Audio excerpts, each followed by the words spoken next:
David, in the midst of all this volatility in 2025, VanEck has noticed a rising interest in what you call decentralized assets. So what qualifies as a decentralized asset and why?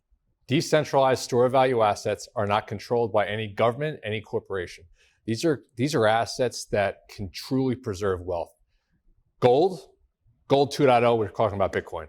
I couldn't imagine a more bullish backdrop for these assets.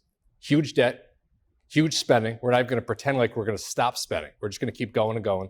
Huge money supply, geopolitical chaos, hot wars, the weaponization of the US dollar. You put all that into a package, that's the perfect environment for gold investing.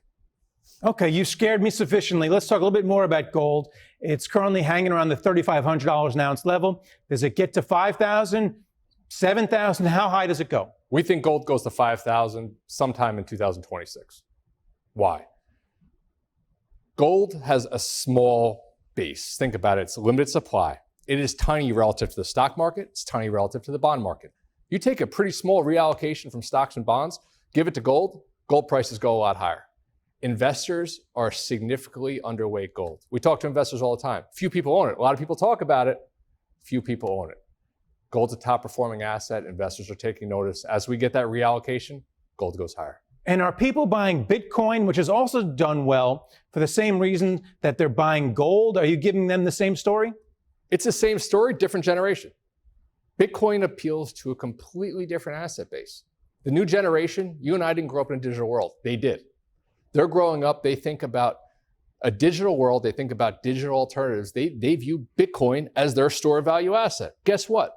Our generations are starting to get older and older and older, and they're just starting to rise up, take control of the wealth, take position in the driver's seat, and they're starting to buy assets, specifically Bitcoin.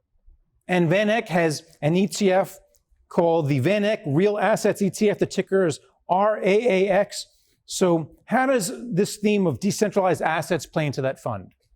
RAX is, think about it as the easy button for real asset investing. We buy gold, we buy resource assets, think commodities, think natural resource equities. We buy income generating real assets, REITs, infrastructure, MLPs.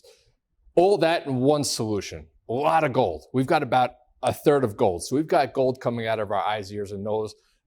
Overweight gold, big time. We think gold's going to go a lot higher. We don't own Bitcoin in that solution, but we do own gold. And then finally, how does this particular ETF fit into an asset allocation or one of your portfolio models that RIAs can go out and use?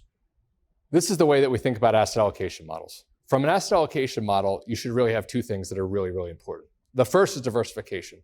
Diversification means you should have an asset allocation that performs independent of the economic regime. High growth, low growth, high inflation, low inflation. That means you should own stocks, you should own bonds, but you should also own real assets and you should also own digital assets. So 5 to 10% real assets, 2% digital assets, specifically Bitcoin. That's the backdrop on asset allocation. So if you're going to invest in RACs, 5 to 10% we think makes sense.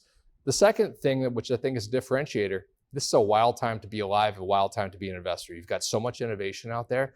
AI, going to change the world, going to require a lot more energy. So investments in AI, investments in nuclear energy, investments in decentralized store of value assets, you got to wrap that all in.